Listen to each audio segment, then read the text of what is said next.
While the murder of UnitedHealthcare CEO Brian Thompson is sending shockwaves around the world, Saturday Night Live decided to try and get some laughs out of it.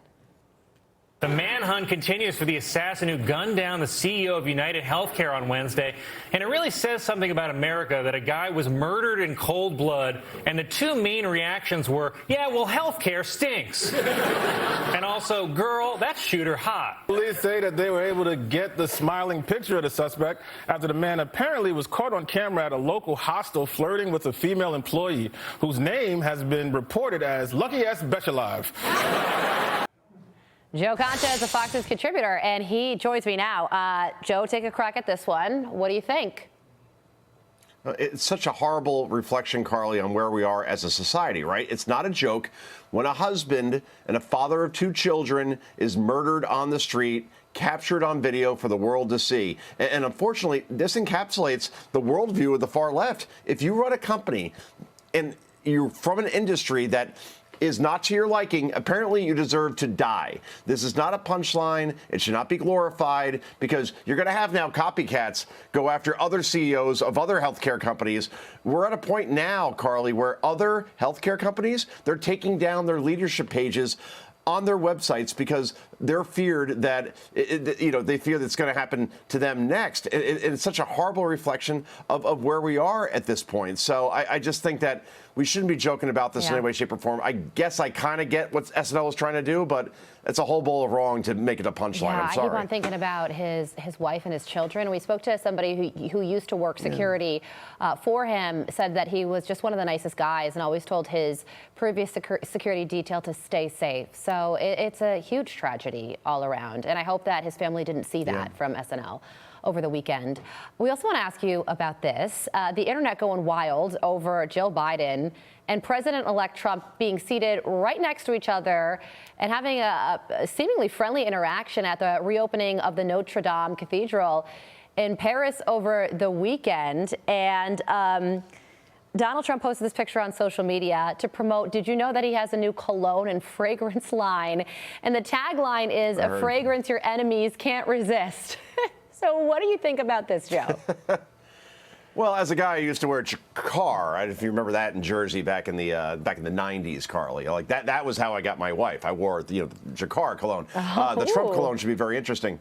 Yeah, no, it's not actually. But look, I did not have Dr. Jill Biden leaving her husband, Joe Biden, for Doug Emhoff, only to leave him for Donald Trump. I mean, who would think that the guy they called Hitler would be flirted with in this way? I mean, I wish my wife would look at me that way again. It's the meme of the century. And the fact that Jill Biden wore MAGA red on Election Day before she voted, maybe that was not an accident. I don't know, just throwing it out there, Carly. I mean, she said horrible things about Donald Trump on the campaign trail. To see this picture and the friendly interaction, very unique turn of events. This cologne's going to sell a lot over Christmas, don't you think? I mean, can you imagine how many Christmas gifts, the stocking stuffers with this cologne in it for all the dads and men in your life? I already got mine, believe me. That's a Christmas card right there that I have a feeling that the next president's going to throw out there. Right. That's for certain. Okay, so social media is also weighing in on Trump's handshake with Emmanuel Macron during their meeting in France. Oh, I'm sure you saw it. One person on social media said President Trump manhandles French President Emmanuel Macron with one of the most dominating handshakes I've ever seen. President Trump is back to dominating world leaders with this handshake. Macron is going to need a hand massage after all that twisting and pulling Trump did to him. The Trump-Macron handshake is hilarious because it happened twice, and Macron was told to prepare and probably practiced and then still got dominated, referring to a previous time that they met and had a little bit of a handshake scramble. I mean, that was done, I'm sure, purposefully. What do you think about this moment, getting the upper hand on Emmanuel Macron? Not just Macron, in this case, Macron, I should say, Carly, but also on Joe Biden, right? Where was the president? Shouldn't he be in France for the reopening of Notre Dame, that wonderful cathedral that's right there on the River Seine? No, of course not.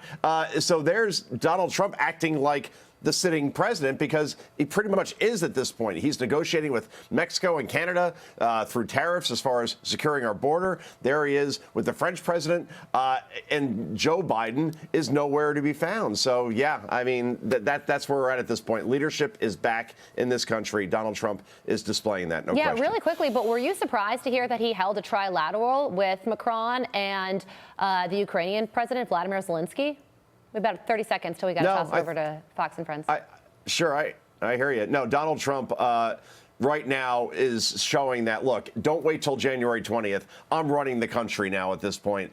This is all by design, and the man just wants to get in office as quickly as possible to change things as quickly as possible. Yeah, that's right. Where we're at. Yeah, he has the experience of 4 previous years. He has the relationships already formed, so he says he wants to hit the ground running. Joe, thank you so much for joining us. Have a great day, and have a great day to you, everyone watching right now. I'm Steve Ducey. I'm Brian Kilmeade. And I'm Ainsley Earhart. And click here to subscribe to the Fox News YouTube page to catch our hottest interviews and most compelling analysis.